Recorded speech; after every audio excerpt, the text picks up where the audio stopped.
All right, good morning, good afternoon, wherever you are today in the world. Black Sheep people, this is Mr. E coming to you, recorded, of course, and of course it's live to me here at the River House MysterE School, where we are the headquarters of the Compassionate Economy, spreading a daily inspirational message to the Black Sheep of the world.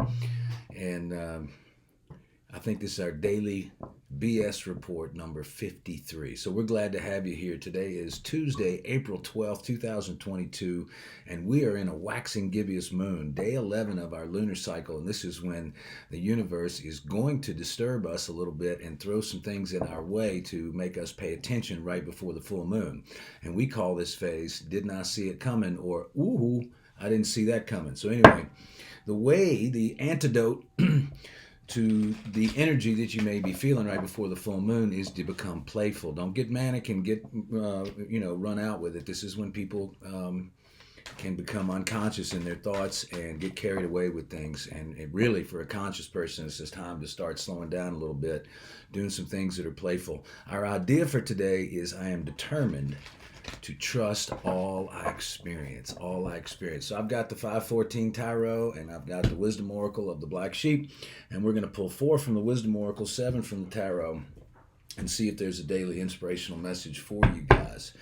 This is our the evolutionary guideline that governs this part of the moon cycle is be light, lightness spreads light. Be light, light is light, lightness spreads light. Already shuffled the cards. I'm going to go with what's right on top.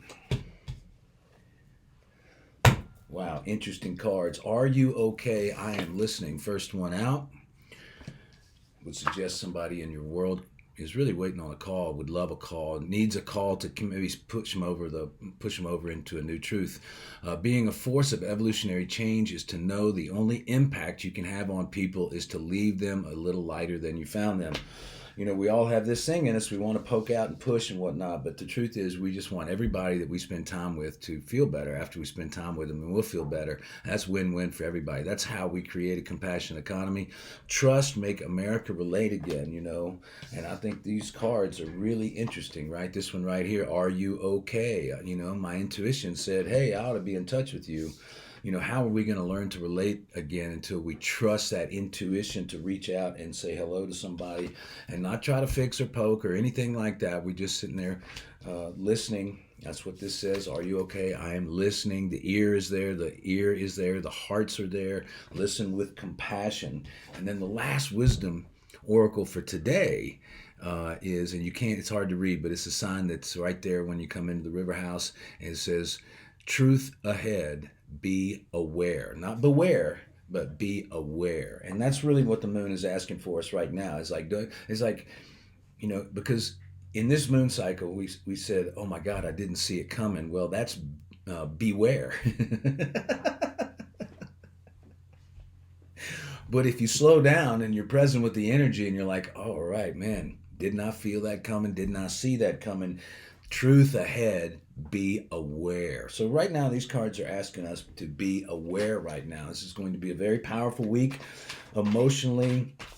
For so many people, creativity, there's going to be great ideas that come out with this conjunction between Neptune and Jupiter and Pisces. And then the full moon in Libra, which is going to ask us to balance everything out. The discrepancies we have in the ways of relationship will be illuminated during this full moon. So we're just ramping up to the full moon on Saturday in this energy,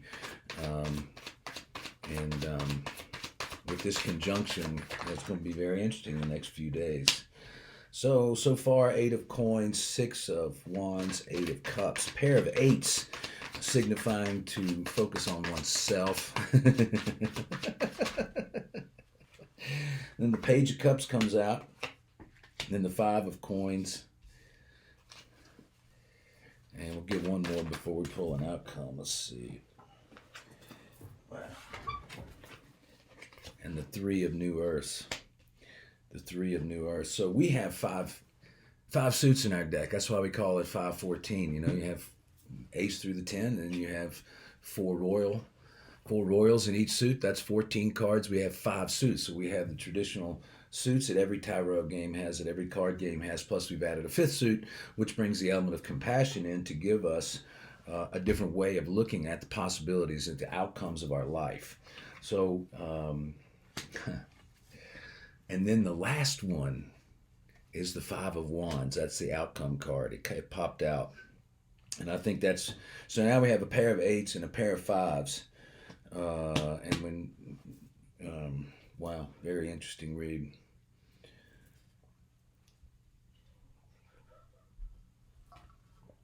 So for the outcome, let's start with the outcome, work backwards today. A guy came to the River House some time ago and got on stage and acted out a scenario that he got himself involved in his life. It was a great teaching moment, learning moment. And, you know, he was acting it out on stage. He was demonstrating this place that he went to, a really utter inner confusion about desire, passion, and whatnot. And that's what the Five of Wands is really all about. It's about, you know, some inner turmoil, and maybe it's making its way out into the world. We feel disturbed on the inside, and then we go and we take it out, and it's this emotional disturbance, really. So that's the outcome, which exactly is what the moon wants us to do, is like stir things up so that we can see accurately in the full moon, and then let them go just after the full moon. And you know, we have been living in a cultured society, most of us, for a long time, with 12 exact months per year.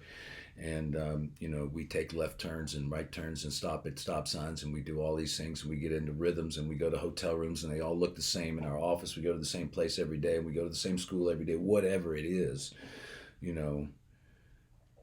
But there's an underneath energy right now of change, of big change, and we see that with the five is the outcome. And then we also have the Five of Coins. Five of Coins is another change card, and it really, in the Five of Coins, it's like kind of like the Five of Wands. It's like getting away from a messy situation.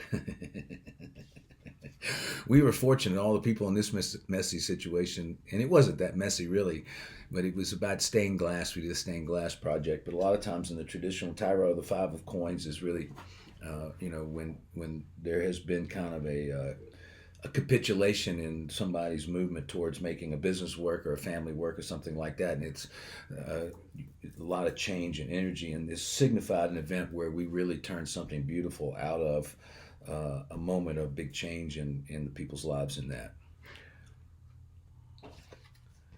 Sandwiched in between the two fives is the Three of New Earth. So the Three of New Earth is about adding compassion when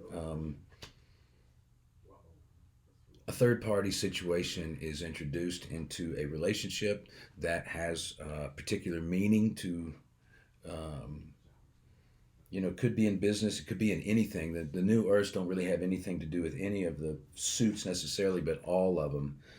And the poem that's in The Gift is Listening is called The Triangle. And it's entitled, the first line of the poem is, the most magical number is a 3. The most magical number is a 3. And what happens is we get two people or two ideas or two anything. It's like it's the same thing. It's happening on the larger geopolitical scale, right? We have two people. We have a Republican and a Democrat, or we have a man and a wife, or we have a boyfriend and a girlfriend, or we have two partners, we have two twin flames, whatever it is, we have two. And they are looking at each other, and you know, they get into polarity with one another, and they're not seeing each other clearly. And they have a destiny, like our country has a destiny to wake up and come together in a place of compassion, really start taking care of one another. You know, maybe these two twin flames, maybe these two people really have a destiny of really caring for one another, but right now they're not seeing each other clearly. And so what happens is the universe, just like the moon does right now, will bring a third energy in. And so it could be a romantic situation, it could be a business person, a new partner, whatever, and then all of a sudden the two has a third energy that is stretching out the dimensions of the energetic frequency of that partnership, that former partnership. And so this is the sign of energy moving. And this really, the Five of Wands is a sign of energy moving too. It's just like there's something internally that's like boiling up. And the same thing here with the Five of Coins. Something internally is building, is rising up. It needs to be expressed. And that's what the outcome card is, the Five of Wands. He is making an expression. And below that is the Page of Cups, which is all about, being a messenger of love. That it's interesting. These two cards really go together: the Wisdom card and "Are you okay? I am listening." I mean, think about it. Who doesn't love a puppy? You can neutralize anything if you've got a puppy, a pooch. That's what my grandfather used to call them, pooches. And if you're in the right space and you give somebody a call and you say, "Hey, are you okay? My intuition is telling me something here. Is there something that wants to be expressed? Is there some kind of energy moving in your life that is disturbing your equilibrium? Are the signs of change, which are the two fives, the five of coins and the five of wands, are the signs of change really blowing as stiff as the wind is in Boulder today?" And if they are, I'm listening. I'm here for you, okay? I'm here for you. We're all going through a tremendous amount of change right now. So before that, we had the Eight of Cups, which is signifying get away from an emotional disturbance. Get away, move away from drama. Take care of your own emotional world. Step away from any relationships that are, messy in the way that they do relationship business.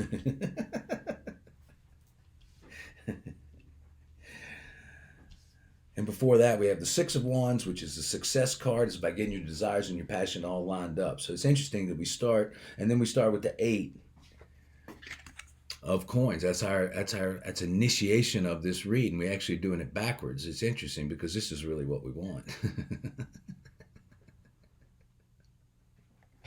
We all want to be so focused on what gives us pleasure and joy that we find fulfillment, and our mind calms down and our heart opens with the creativity. That's what we all want. This is somebody who is working on themselves, working on their business, dedicated to personal growth, dedicated to their business growth, dedicated to helping others in their growth. It's like somebody who is conscientious and has the discipline and the long-term vision to be really solid, building something really, really important. And when you do that, you're just going to find success. And that's what the Six of Wands is saying. So right out of the gate with this reading, now we're going backwards the other way. You have success, and then your cups are full. You have an Eight of Cups moment where, you recognize that you're successful in setting out for what your heart has guided you to do. And you feel good. Look how good I feel in that picture. I'm like happy right there, My cup, see the one cup over here? See how big it is? I'm filling my cup. And that's what this reading is saying. We've got to focus on our cups. And when our cups are full, the next card is the Page of Cups. When our cups are full and we're feeling free and light and in our purpose and whatnot, that's a good time to reach out. Don't fear this. Maybe there's some entangled emotions. Maybe there's some difficult reflections. Maybe there's some tangled up emotions and feelings, and it's not clear and it's not sure, but it's on your mind.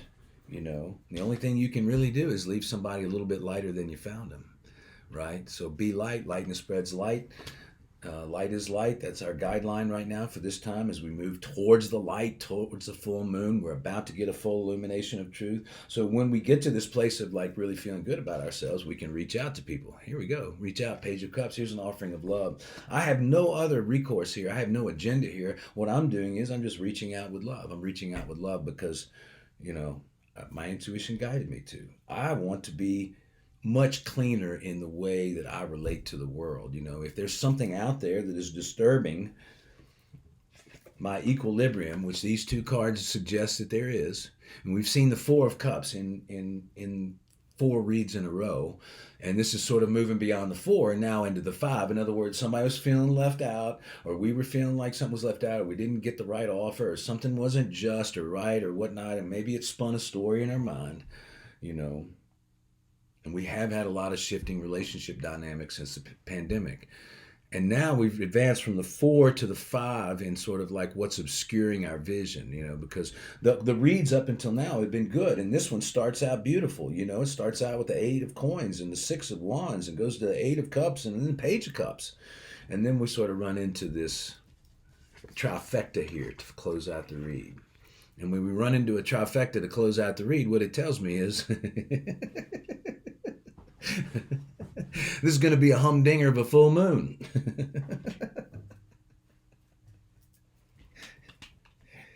So the most magical number is a 3. The most magical number is a 3. Maybe there's somebody that you know that's in a difficult situation, and maybe you could communicate, with the other party or something like that. Try to gain some clarity. Try to be of assistance when you're guided to. I am determined to trust all that I experience. I am determined to trust. Put your paragraph in. Your parenthesis in there, right? I am determined to trust my relationship with.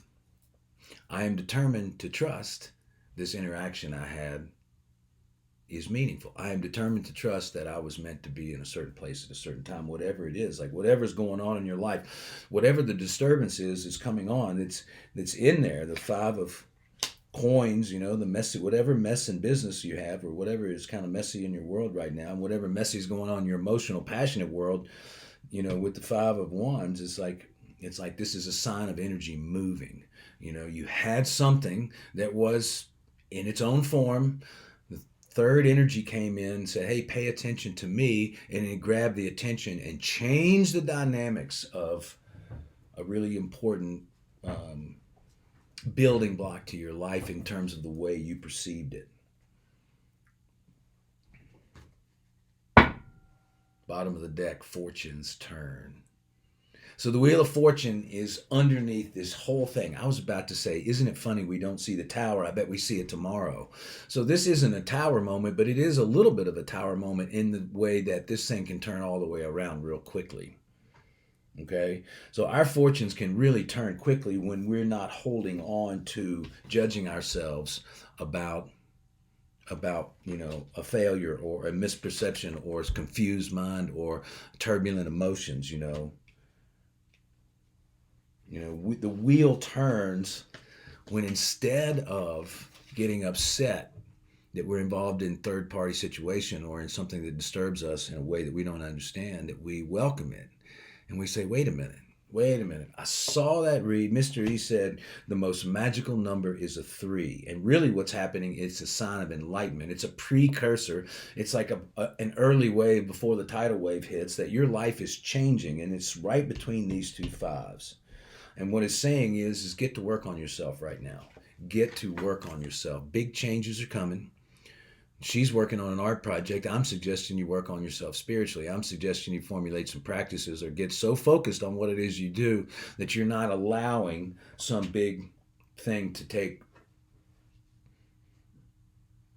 you over. Fill your cup.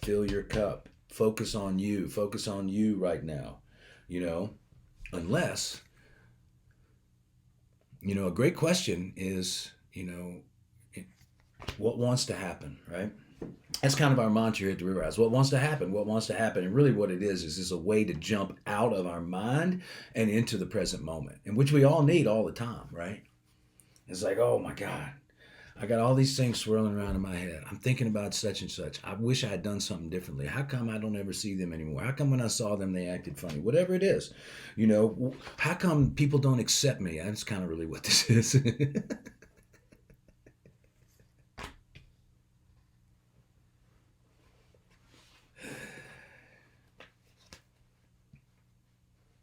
It's a sign of energy moving. This is an expression. When we express what we feel, when we run into a situation that disturbs us, if we go to the disturbance, not from a place of trying to fix it, not from a place of trying to poke at it, not from a place of trying to understand it, rationalize it, find out what happened, but listening.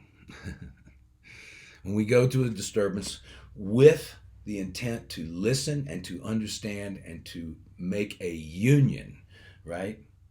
Then incredible things happen. That's how we build trust. Well, how we don't build trust is we approach somebody with a little bit of this and say, I want to poke at you. I want to call something out in you. I want to find out what's wrong. No, instead what we want to do, we're building trust. We're building trust in this world. We're going to make America relate again. We've got to be aware of the truth ahead. And the truth ahead is we're all innocent and we're all okay. And when we open our hearts to compassion and we orient everything from a place of learning and listening, then we can get back to doing what we need to do for ourselves, and we can find peace in that. Wheel of Fortune, wheels are turning. I can promise you that on the backside of this full moon in another week, we're going to see things very differently than we are right now, and feel things very differently. And I feel like all of us are being asked to make courageous turns of our own wheels. I say, no, we control the wheel to it's like it's us. It's so interesting. There's that wheel, it's like, how do we play that thing where I take my hands completely off the wheel so that the wheel of fortune can turn for me? How can I take my hands completely off the wheel so that the wheel of fortune can turn for me? And I think that's by reorienting how we have conversation with the people that and with the situations in our minds, and also with other people. Like, what are we saying? What are we thinking? How are we doing it? And are we finding ways to express that through our art? All right, have the best day ever. Enjoy.